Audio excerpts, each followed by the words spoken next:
Hey, welcome to That One Time, the place for unforgettable moments and stories worth sharing. Funny, touching, surprising, just like life itself. Grab a seat, get comfortable, and let's dive in.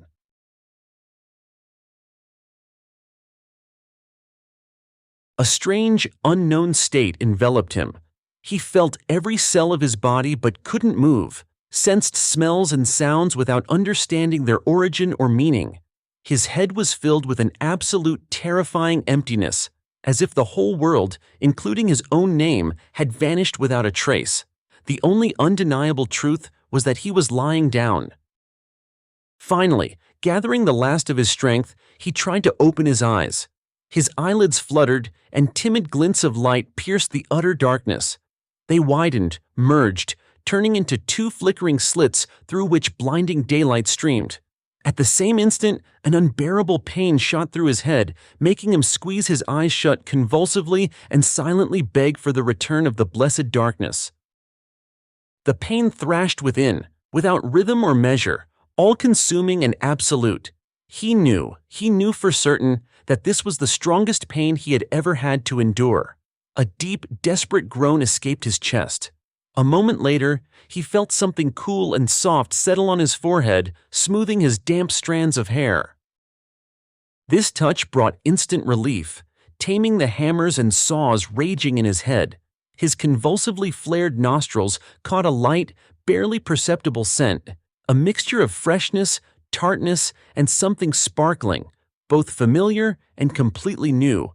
Then, life-giving moisture touched his parched lips, trickling down his raw throat, followed by a quick, imperceptible prick in his shoulder. He mumbled gratefully, and a voice responded, thin as a silver bell, quiet as rustling grass, gentle as a kitten's purr. The voice soothed, promising rest and a speedy recovery. A last childish thought flickered in his mind. Can it be Mom is back? The effort of this thought was the final blow of pain, and he instantly sank into saving silence and darkness. Tap, tap, tap, tap, tap. A rhythmic, quiet sound persistently penetrated his consciousness. He took a long time gathering his courage, remembering the agonizing experience of the previous awakening. Finally, tensing up, he cautiously opened one eye, listened to his sensations, and feeling no threat, threw his eyelids open. This time he didn't flinch from pain, but from astonishment. Right in front of him, staring with huge blue eyes, was a gnome. A real gnome, short, with a long gray beard and a huge red cap. The amazing creature was lightly tapping the floor with a stick, and noticing his bulging eyes, tilted its head and giggled. He closed his eyes, hoping the vision would dissipate, but it only got worse. Now he saw two gnomes, then a third in a bright yellow cap. They circled around him, making sounds that resembled a very familiar tune. It's clear I've gone mad, he thought with surprising calm, watching the dance of the colorful caps. The hallucinations were strange, but persistent, and notably quite cheerful. The delusions not only didn't disappear, but they also sang. Something very familiar, long forgotten. Oh my God, it's a Christmas tree was born in the forest. Of course. He managed a weak smile and moved his lips, involuntarily repeating the words of the children's song. All right, quickly all of you scram. A voice rang out that he immediately recognized. It was that same soft, silver whispering timbre that had brought him peace. Now it sounded angry, ringing with irritation, clearly directed at the mischievous gnomes. In response came a chorus of stubborn snuffling and children's babble. The voice came from somewhere to the side, and he couldn't see the speaker, still afraid to turn his head. The gnomes protested, citing their things and the need to hide under the bed. We'll sort that out later. Right now, hold on to each other and form a train out there, behind the door. Quickly, came the reply. The gnomes obediently grabbed hold of each other and dragged their colorful train away. Having watched them go, he tiredly closed his eyes. It seemed he would have to learn to distinguish reality from visions and at the same time accept that fairy tale creatures calmly hopped around, singing children's songs. How are you doing? A voice asked above him, and he again smelled the thin, slightly tart scent of freshness. Oh yes, you're doing very well. You can look right here, At the tip of my finger." He truly couldn't tear his eyes away from the face bent over him. A fairy? A mermaid? Who was this? What amazing creature stood so close, so near that he could see the thin bluish vein on her temple? A vein? Does that mean she's human? But no, it couldn't be. The people he remembered were coarser, heavier, louder, covered in thick skin, and showed teeth in unnecessary smiles. But this face was woven from mist, from haze. It seemed if you blew harder, it would melt away. High cheekbones, straight brows, a small nose, delicately outlined lips, pale, matte transparent skin. Everything about it was inexpressibly fine, elegant, light. She wasn't a beauty whose image is etched in memory forever, but it was impossible to forget her, like a sunset or cherry blossoms, and impossible to keep close, like the scent of a flower. But there was something in this face that firmly held him to the ground. Her eyes. Huge, gray-blue, capable of changing color and expressing everything in the world without words. In them there was sometimes anxiety, sometimes a sly smile, sometimes quiet sadness, sometimes radiant joy. They laughed and cried, joked and questioned, and their owner didn't need to open her mouth to do so. He tore himself away from her face with difficulty and stared at the tip of a thin finger with a short-trimmed nail. "Can you hear me? Hello?" She leaned over him, looking intently into his eyes. This made him catch his breath and his throat tickle. "Look at me, like this. Good. And now again. Look to the right, now to the left. Good. Well then. Seems okay." She mumbled something in her elven, human? "Pupils are calm, temperature is normal, no nausea, eye movement is painless. Let's assume you got off with a slight fright." "Yes." He nodded happily. Not understanding a word, he would have agreed to anything right now, just for her to stay nearby. It became completely unimportant to him who he was, where he was, what was wrong with him. If all this was the price for meeting those incredible eyes, that elusive light smile, those hands smelling of greenery, lemon juice and rain, well, at such a price he gladly agreed.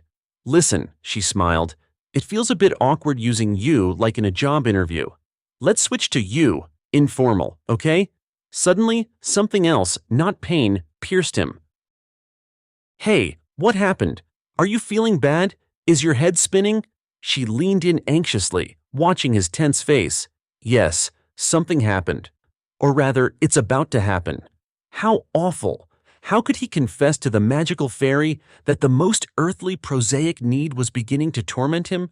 He looked at her with a shy plea. "Ah, I understand," she nodded calmly. "Well then, get up, let's go. You're not as unable to walk as you might think.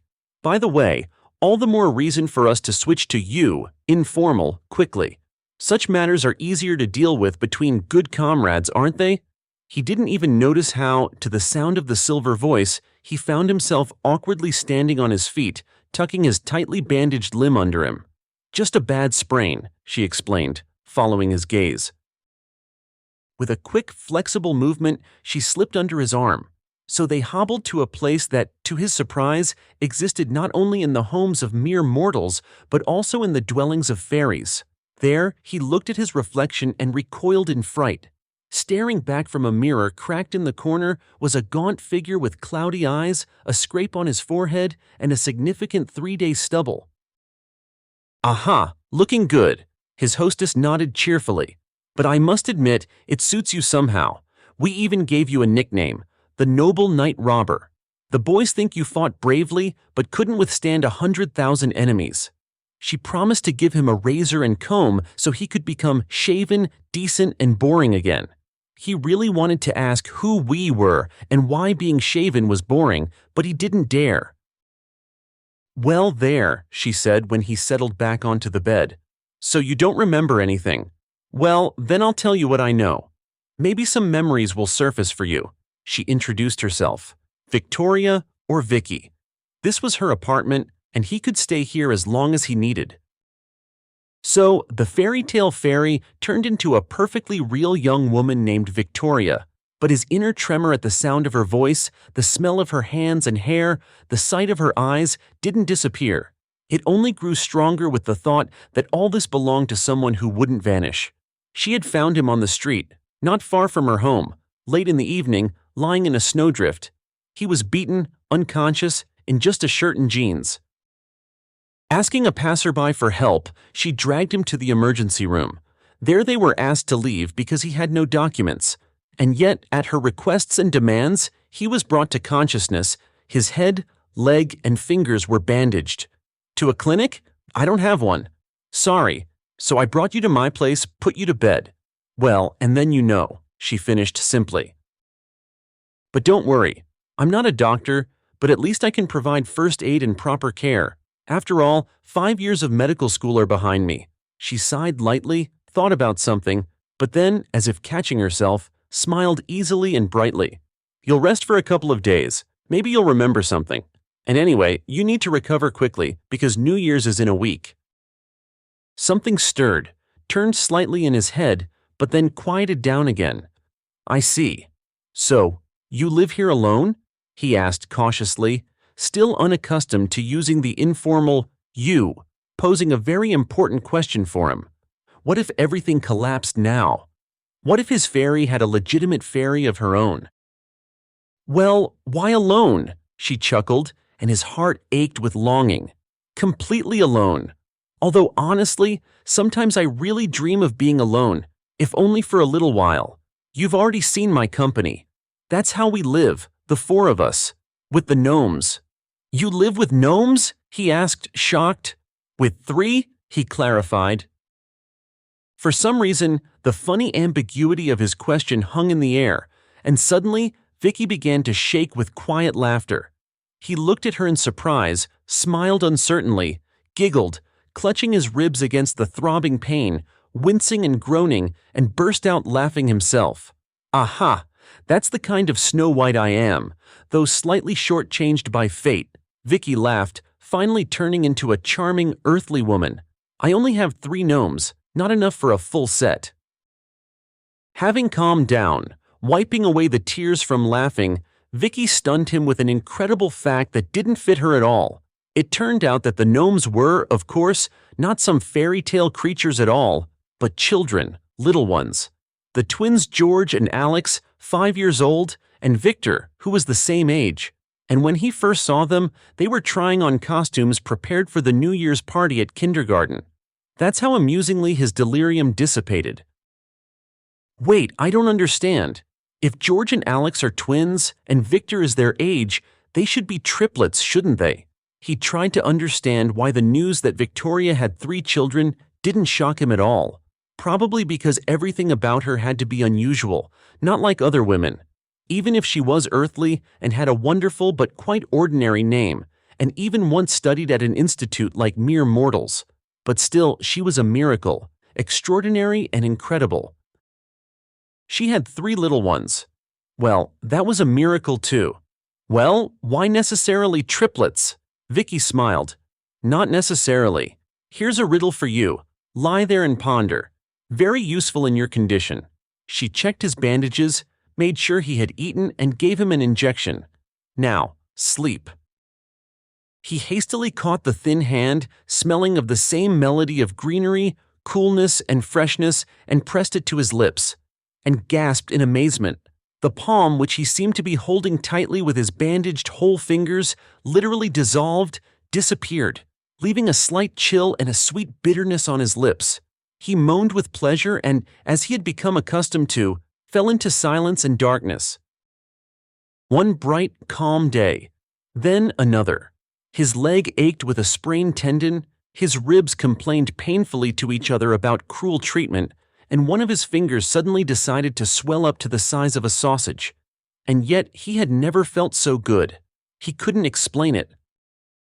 He lived in a small apartment, tried to help Vicky, who was constantly busy, appearing and disappearing, and remembered children's games. The kids were wonderful, healthy, slyly intelligent, and there wasn't a drop in them of what is usually used to label children from poor and single-parent families. They were more than provided with everything necessary: love, affection, care, and tenderness. And all this was generously seasoned with songs, fairy tales, pancakes, games of hide and seek, rosy apples and spaceships made of chairs. The twins Alex and George were charming blonde rascals, always plotting something. They constantly played tricks on everyone by the fact that no one except their mother could tell them apart. Victor, dark-haired, brown-eyed, slightly taller than his brothers, was completely different in appearance, having obviously taken after some distant ancestor. And his character was completely different, serious and calm. Perhaps this was somehow explained by the grim scar that divided the boy's upper lip in two, making him seem to lisp when he spoke. Vicky called him Bunny. However, as soon as the boy entered the orbit of his brothers, all trace of his thoughtfulness and seriousness disappeared, and 3 voices and 6 limbs united for common achievements. And suddenly, he began to remember. The second day of their life together was ending.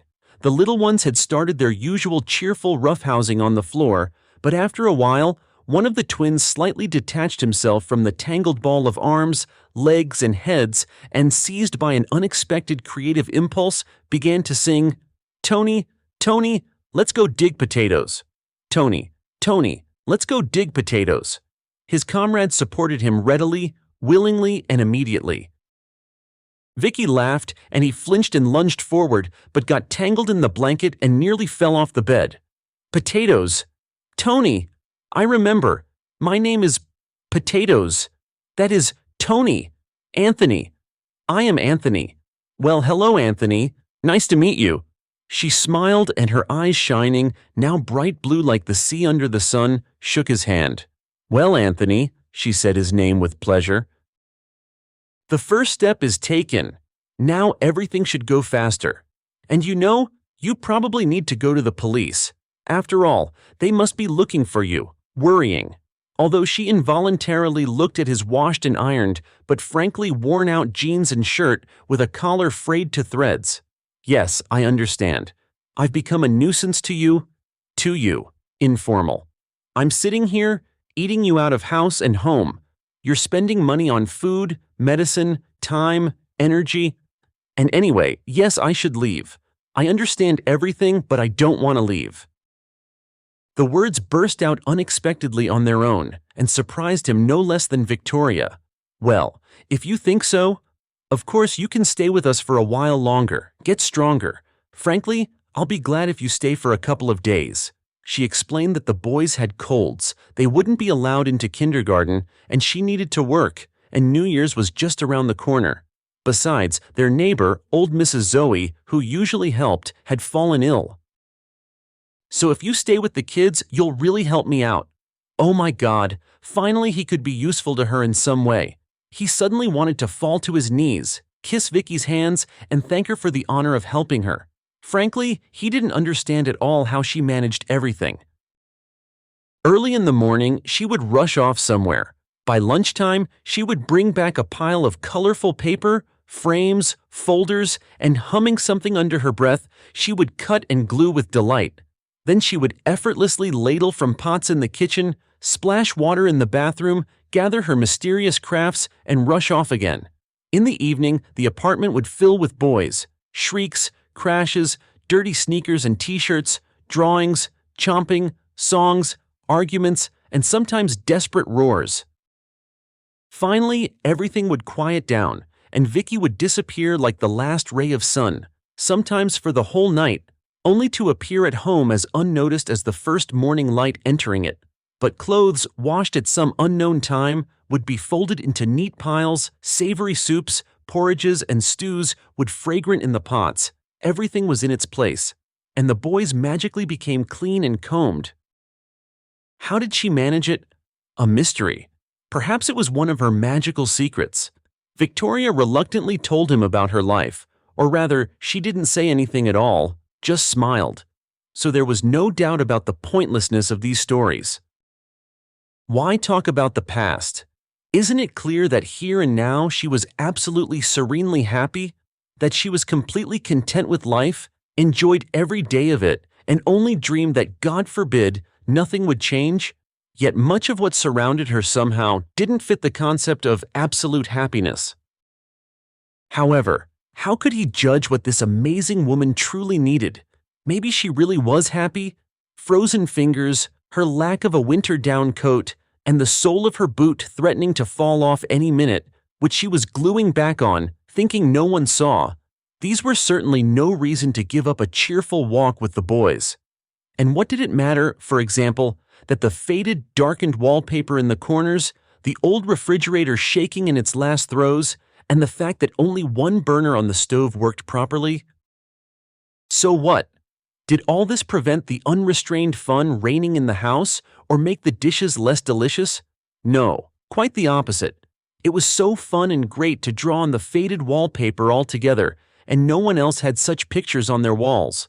And perhaps it didn't matter at all that light, but noticeable shadows were forever etched under her amazing eyes, and her small collarbones pulled the thin light skin so taut that it often looked as if it would tear any moment.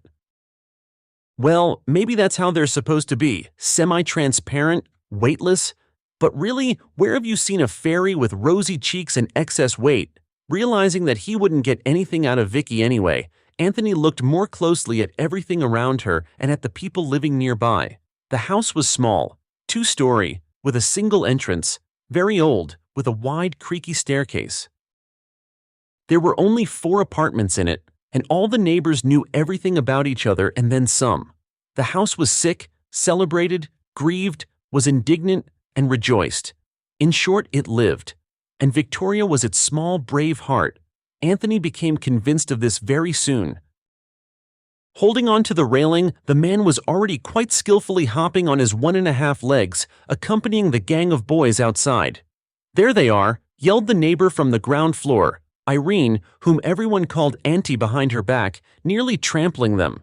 She had a quarrelsome, distrustful nature, was habitually in irreconcilable confrontation with one of the neighbors, and of course was extremely unhappy with the bunch of constantly noisy boys. The boys left chains of footprints on the clean floor of the entrance hall, as well as balls, candy wrappers, stray cats, mittens, scoops, and God knows what else from the little one's nonsensical arsenal. "Excuse me, I forgot to give instructions before going out," Anthony laughed, hobbling up to the woman standing in the pose of a punishing fury. "You can't teach them anything," she grumbled. "They're blockheads, all of them. One, the other, the third." "Why do you say that?" "Why?" Anthony shook his head. "They are wonderful kids and so friendly. It's strange that only Victor is completely unlike either Vicky or his brothers. Not a bit. And also, for some reason, he says he was born on June 10th and the boys on the 25th. "Well, he's not Vicky's, and he's no brother to the twins," the neighbor replied. "That is, he's not related to them. That kind-hearted fool took him from the maternity hospital along with her own. 2, of course, wouldn't be enough, but 3 is just right. He's an abandoned baby." She looked angrily at Anthony's puzzled face. "Don't you understand? Well, they abandoned him in the maternity hospital. His own mother abandoned him. He was born like that, a freak, with a hair lip, and everyone wants perfect babies looking like angels as if they're going to live in paradise afterwards." The woman smiled bitterly and maliciously. "Well, there you go. She dragged 3 home, like a cat, honestly. Sometimes she doesn't have enough to feed her own, and she took on someone else's neck." The years of bitterness that had permeated Irene were now clearly battling something bright and pure, and suddenly kindness won.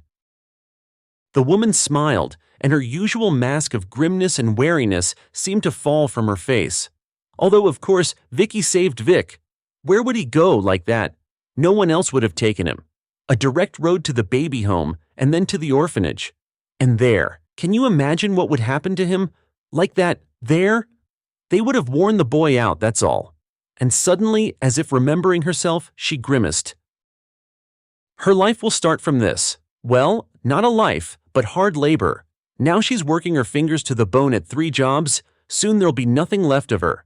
And all of us women are fools. That's how we live, God knows for whom, giving ourselves completely, and then we're left with nothing. She looked at Anthony, who had already started descending towards the exit of the building. "You toil like a camel without rest, then you stand in the kitchen, then you sleep almost standing up like a warhorse. No time to think about yourself, to go to the hairdresser for a massage, to live just one day in your life just for yourself, like a real woman.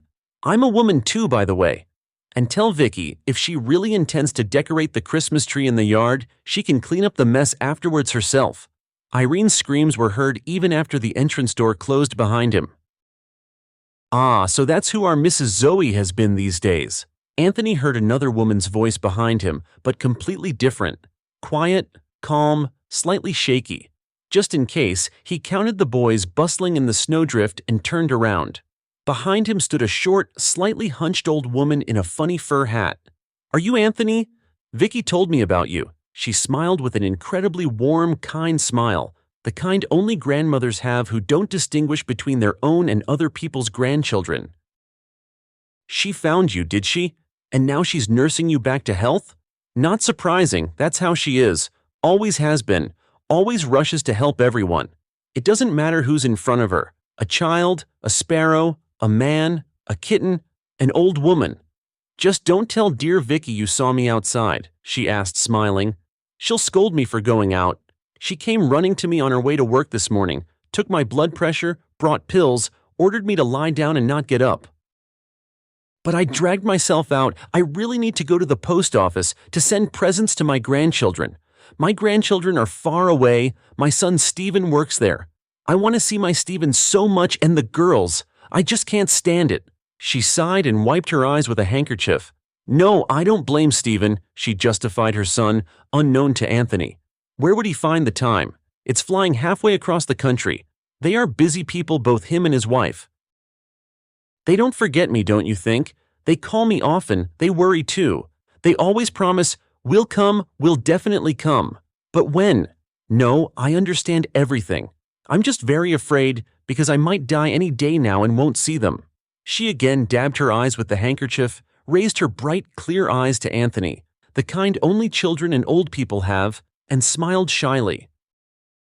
"Oh, Tony, forgive me. I've been talking your ear off." She laughed a small, quiet laugh. "You just reminded me of my Steven. Well, it was nice to meet you. Just remember." As she said goodbye, she walked away, carefully clutching a package to herself, obviously with gifts for her granddaughters.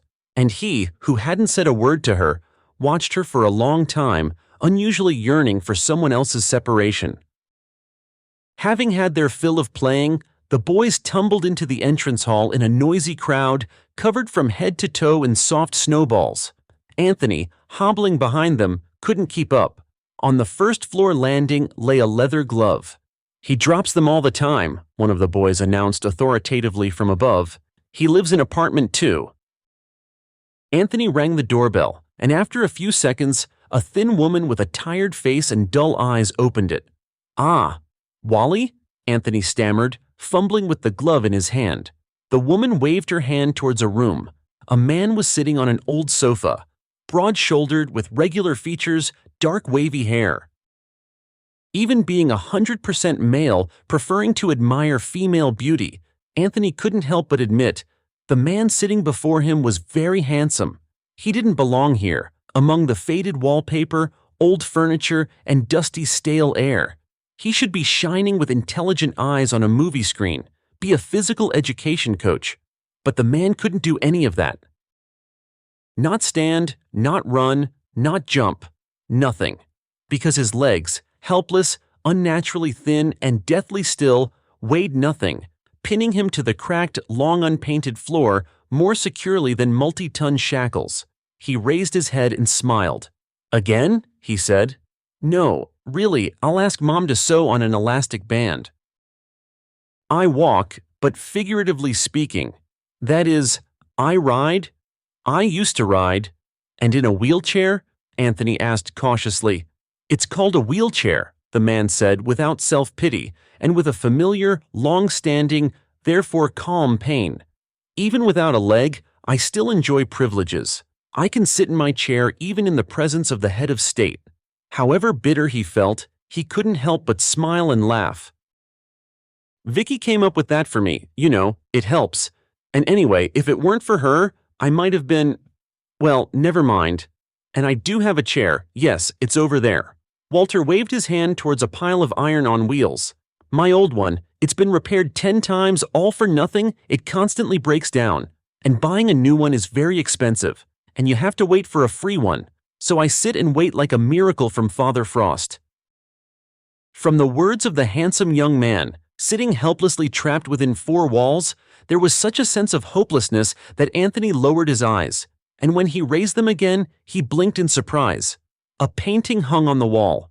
At first, Anthony took it for a painted city landscape, a narrow street between old houses, a wet pavement reflecting the yellowish light of lanterns, and a lonely, thin human figure. And suddenly, Anthony straightened up and looked closer.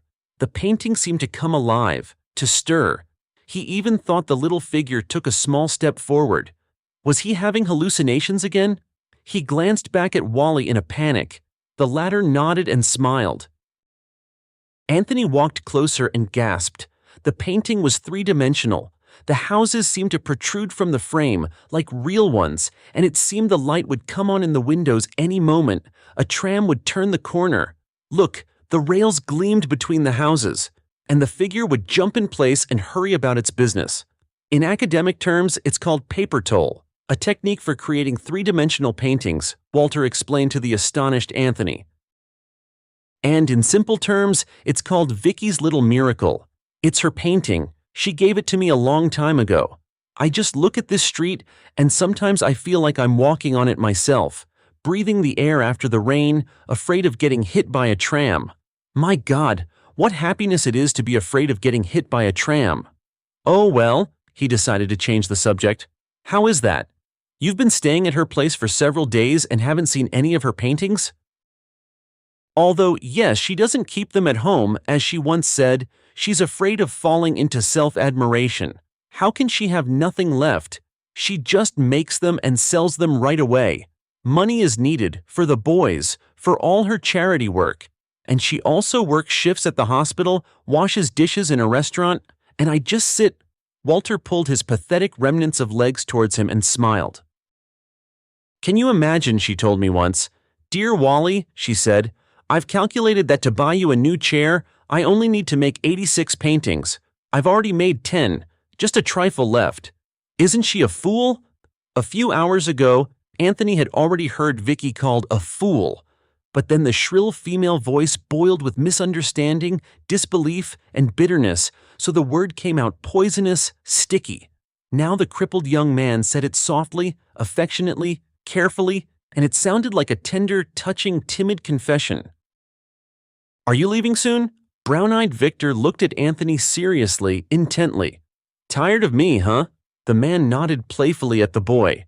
Getting in your way here. Yesterday I accidentally ate George's apple. It's just, you see, I really love apples. Ever since I was little, I always ate several at a time, even with the seeds. Anthony froze. Something inside his head surged powerfully, jumped, like a fish thrown onto the shore trying to return to where everything is familiar and understandable, but having lost strength, it quieted down again. That wasn't George's apple. It was mine. Actually, he ate his right away. What does that have to do with anything? He heard Victor's voice and looked at the boy bunny in confusion. I'll give you all of mine. The twins will too. Just don't leave us. At least until New Year's. Why? Anthony was amazed. I'm no use here. It's just Mom doesn't cry anymore, dear Victor explained patiently and frighteningly because of the seriousness in his eyes. Ever since you came to us, she hasn't cried once. She thinks I don't see, and nobody sees. But I see. And on New Year's, nobody should cry. Everyone should be happy. Like us. Like me. Victor said the last words confidently. The little one, born to be disadvantaged, held his head high, boasting about something he couldn't possibly have by definition. Happiness. Vicky. Anthony looked at her. This smell, so fresh. What is this smell? Oh, she was surprised. Ah, that's verbena. Always loved it. And it scares the boys away, like mosquitoes. If I use a little too much, they start sneezing and leave me alone. Anthony, what's wrong? He swayed, closed his eyes, and clutched his head. It hummed. Verbena! Of course! The freshness of wet leaves and citrus. That's the smell of verbena. Mom, this is my gift, Sonny. These are my favorites. Anthony, we're losing the contract. Deal with this immediately and personally. You're something else, Clark. 18,000 euros for a week's vacation. Only you could do that. And the reports will be there. That's what's expensive. I need to change my car. Or rather, you need to change my car. Tony, stop eating apples with seeds and stems. What is this really? You'll have stomach problems. USA? That restaurant? You'll buy it? Oh, let's go to the one where we had such a blast with those. Well, you know. Mr. Anthony, one call from you, and the delivery is ours. Oh, Tony, you finally got those watches with diamonds. How much did you pay? How much? $500,000? Well, actually, that's normal. How can you live in this apartment? The split system here is useless. Clark, do you remember? The day after tomorrow, the whole group is flying to the Champions League final. 5 boxes booked. Phrases, whole and fragmented. Voices, engine noise, crowd shouts, computer whispers, racing car roar, mobile phone melody, clinking silverware, airport announcements. All this fell on Anthony like a mountain avalanche, rushing around his head in a chaotic, senseless way, as if trying to quickly find and occupy their places lost a few days ago. I remember, he exhaled. I remember. I'm Anthony Clark. I'm 34 years old. I live in the center. I'm so happy for you. Her eyes shone. So happy. It's so great to remember yourself. You've given yourself to yourself for the new year. She laughed. So you have somewhere and someone to go back to? He nodded. Wonderful. A light shadow fell on her face and disappeared faster than he could blink. Just wonderful. Well then, happily. We'll miss you. And please, don't forget anything anymore. She touched his cheek more with a sigh, a scent, warmth than with her lips, and disappeared, as dreams are supposed to. Born with a silver spoon in his mouth, that was about him, about Anthony Clark. The boy, the only son of a very wealthy businessman, grew up, of course, in complete comfort, provided with everything imaginable, especially after losing his mother early. Anthony received an excellent education, polished to a blinding shine, and the position of future heir to a large firm.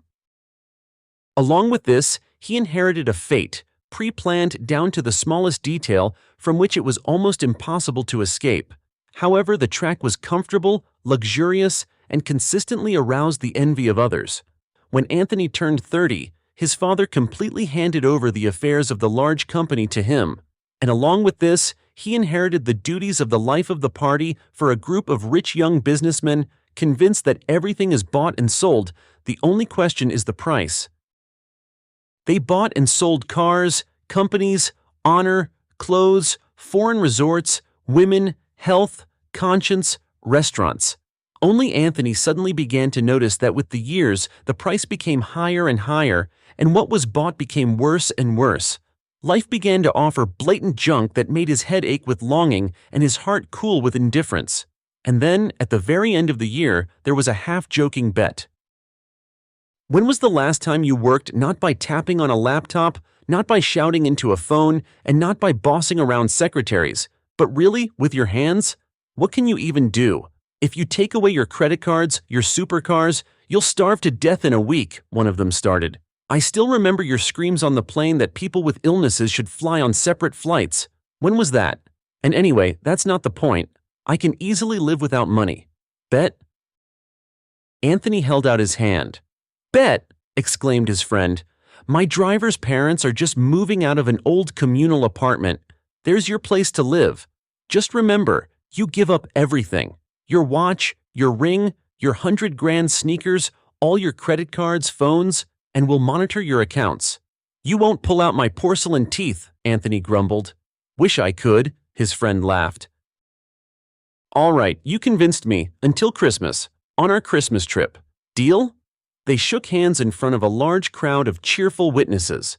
That's how Anthony Clark found himself on the outskirts, looking more like slums than a city district, in an old semi-empty apartment with leaking pipes.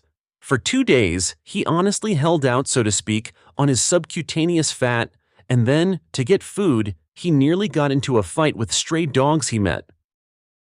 He managed to get attached to unloading a huge truck of groceries. Dragging another box, he slipped on a banana peel discarded by someone's shoe. He felt quick, rough fingers search his pockets and pull his not-so-great jacket off his shoulders. And then there was cold, darkness and silence, pain and fear.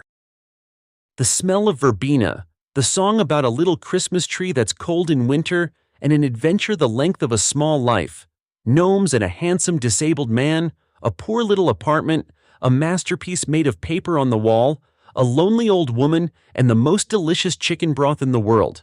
But most importantly, huge shining eyes, a silver voice, and thin strong hands with prominent bones. All this cannot be bought with money.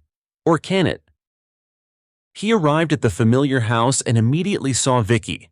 She was decorating a large, fluffy fir tree standing in the middle of the yard. "Anthony!" she exclaimed, her gaze sweeping over the huge black SUV, the perfectly fitting coat on the man, his shining shoes, and she smiled. "I see you really had something to remember." "Yes, well," he said, not knowing what to do with his hands, his eyes, or himself at all, from the acute feeling that he was completely out of place here. How could this be?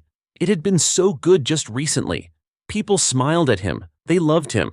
Poor, sick, remembering nothing, he was one of them here and he was happy. And now? What now? Vicky seemed to guess his thoughts and asked, "And what now?" "I wanted to—" "Thank you." He took a plastic card from his pocket. "What is this?" she asked with her eyes. He had never seen that look in her eyes before, and he thought he had already studied all the shades of her eyes. Now they were gray steel, and he stammered, "Vicky, well, this is money. For you, for the boys. Well, for repairs or clothes. No, don't think it's not much. It's a lot. Really a lot. You need money. I know you do." "I do," she nodded, and the silver notes disappeared from her voice too. "But not this kind, and not from you. Well, Vic, let's not. You spent money on me. I ate and drank at your place for almost a week. What else?" "Is this for help?" she repeated thoughtfully. "Well, thank you, of course, but I don't take money for help, or for friendship, or for— in short, I don't need anything from you." She shook her head and added with a smile, "Imagine, we thought you were a noble robber, but you're just a rich shopkeeper. We were wrong. I was wrong. Again. What a pity." He sat in negotiations, observing the people detachedly. Opening, just help? He loved her. Can you hurt someone you love? Or can you? What had he done? Of course, he had hurt her, insulted her. After all, feelings, real feelings, cannot be bought. They can only be received as a gift. How simple. Why had he forgotten it so quickly? How had he forgotten the disabled man trapped in walls, old Mrs. Zoe, and the thin hand smelling of his mother's perfume? "Idiot! Cretin! Moneybag!" Anthony suddenly exclaimed. "You know, Mr. Anthony," said his startled interlocutor, half rising, "perhaps our terms are not the most suitable for you, but I would still ask you." "What are you talking about, forgive me?" Anthony laughed. "I wasn't talking about you, I was talking about myself. I'm leaving now, my deputy will sign everything, and I don't have time, forgive me, I have to run. I have so much to do. After all, tomorrow is New Year's. It's time for dreams to come true." On December 31st, he patiently watched Vicky and her elderly neighbor untangle garlands with 4 hands. "Oh, wait, Anthony. What are you doing? You're getting in my way. Oh, I broke a light bulb on the garland because of you, and we have a gathering at the tree this evening. Mrs. Zoe, don't dress the boys too warmly, okay? It's warm outside." "Grandmother Zoe won't be able to come to the tree. A car will pick her up in an hour," Anthony suddenly said. "What?" the women asked in unison and looked at him in astonishment. "Yes, yes. Get ready, Grandmother Zoe. They will pick you up, take you to the airport, and you will fly to your son and his family to celebrate New Year's. Your granddaughters are waiting for you very much. They are making you presents. I called your son. He even dropped his phone with joy. He will meet you." "But how?" The old woman was flustered. "Tony, I won't make it. I'll die." "You won't die." Anthony nodded decisively. "It's a private jet. A doctor with the necessary equipment will be with you constantly, just in case. I'm flying." The old woman nodded decisively and even stamped her foot. "No, you can't," Anthony thought. "He hasn't earned that yet. I need to visit your neighbor from the first floor too. Walter. Anthony, limping, stumbled into the apartment, pushing before him a light but stable wheelchair that looked more like a modern stylish minicar for one. This of course won't replace your legs, but you know it's an amazing thing. Maneuverable, light. Honestly, I rode around in it for half the day myself. Everything is adjustable. Armrests, footrests, backrest, headrest. Wally, honestly, it's more comfortable than an expensive foreign car. And most importantly, electric drive. 50 kilometers without recharging. I don't envy whoever goes for a walk with you. You'll wear anyone out now. And the wheels can handle anything. Asphalt, snow, you can even go into the desert. Walter. Oh, please. It's just a chair. Walk, Walter. Walk as much as you want. Walk. Anthony felt his hand squeezed by surprisingly strong, warm, and honest fingers. Well, are you getting used to the new machine?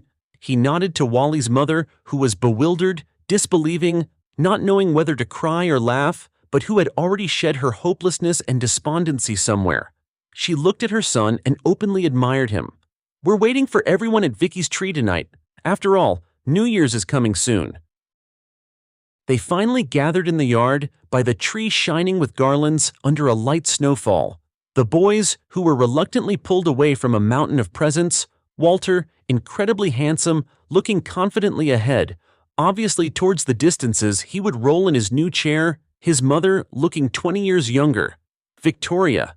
He had no one to compare her to, his beloved, and there was no need to. Oh, look who showed up, came Irene's inimitable creaky voice. Well, imagine that, our foundling turned into a prince. Who would have thought? Ah, I didn't know, or I would have nursed you myself. She headed towards the entrance, throwing over her shoulder. Vicky, tomorrow morning, all the paper scraps from the firecrackers better be picked up. Bring the prince out for the cleanup too, don't forget. Irene, wait, Anthony realized, catching up with the neighbor. Wait, Irene, this is for you. He handed the woman a rectangular envelope.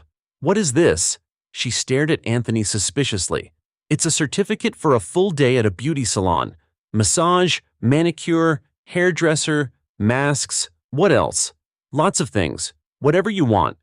But remember, you said, a whole day just for yourself, like a real woman? Well, here. Happy New Year. Irene looked at Anthony and Vicky, at the envelope with her beautiful female desires, at the little tree burning with lights, and it was unclear what was shining on her cheeks. Probably snowflakes falling on them and melting from the warmth. Well, and what did Father Frost give you? Vicky smiled. Nothing yet, he shook his head sadly. He doesn't need anything but what one young woman has. She won't give it to me. Either she doesn't want to, or she can't. She can, her silver voice whispered. Maybe she wants to very much. She's just shy. It's all yours, and only for you. Take it, possess it, play and rejoice. Just don't abandon it for long. Vicky and Anthony sat side by side, pressed close together in the yard on the bench near the tree. Complete silence reigned around them, and it seemed to them that there was no one else in the world but the two of them. However, that's how it always seems to people in love.